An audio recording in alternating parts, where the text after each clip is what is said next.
Hey,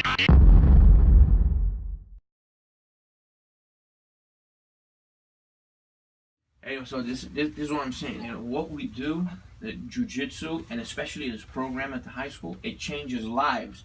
So Elizer's story is it's very interesting. So I wanna hear what happened then. So let us know. I was going through a really tough time because like I think it was like a couple years ago. It was during my sophomore year, beginning of sophomore year. No, actually my freshman year. Freshman. Yeah, it was my freshman year. My grandmother died, and so everything went Downhill. Yeah, and my grandfather started going crazy. My stepmom, like dad's in prison, so my grandfather just he didn't care anymore. He kicked me out, so I was living. There was one time I actually lived on the park for 2 days. Wow. And then it was crazy, and then I stopped going to school and stuff like that because you had nothing to look forward to. Yeah, so I kind of lost a lot of motivation, and so I was living with my great grandmother, and after that my grandfather was like, "Oh, you're too old, this and that, go to school and stuff like that," and he was like, "You need to drop out." So he kind of kept pushing me to dropping out and stuff like that, and so eventually I kind of got into my head, and so I I stopped doing martial arts and stuff like karate and everything, and it just went totally downhill. I was super depressed. I felt like shit. So then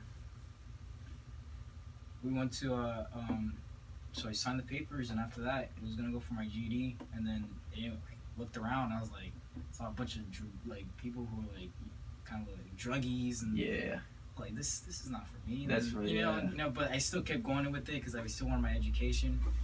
And then I heard somebody was telling me about Cruz is doing jiu-jitsu, this and that, and I was like, what?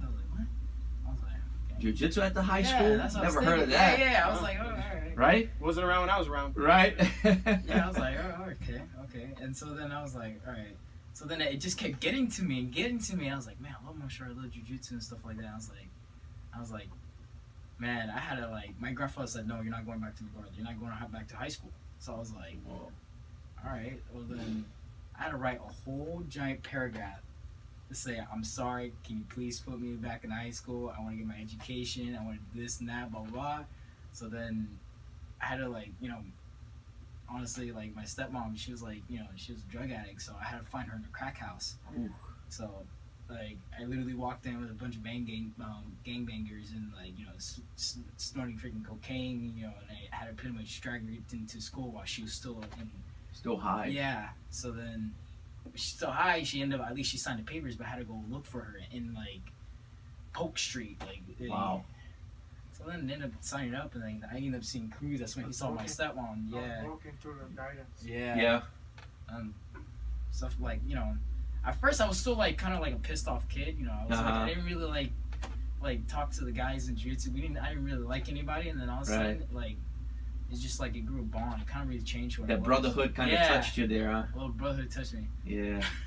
Yeah, that's what it is, man. It's a family, man, and the feeling, is great. I mean, we all grow with each other, you know what I'm saying? And it becomes more than simply getting on those mats and beating up on people, you know what I mean?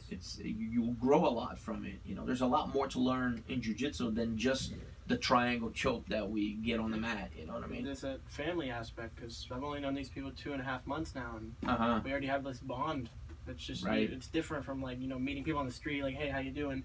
It's not like that, because everybody's there for the bettering each other and themselves. When it's about yourself, it's a super small thing, but when you get to bettering the other people that you're with, it just opens up.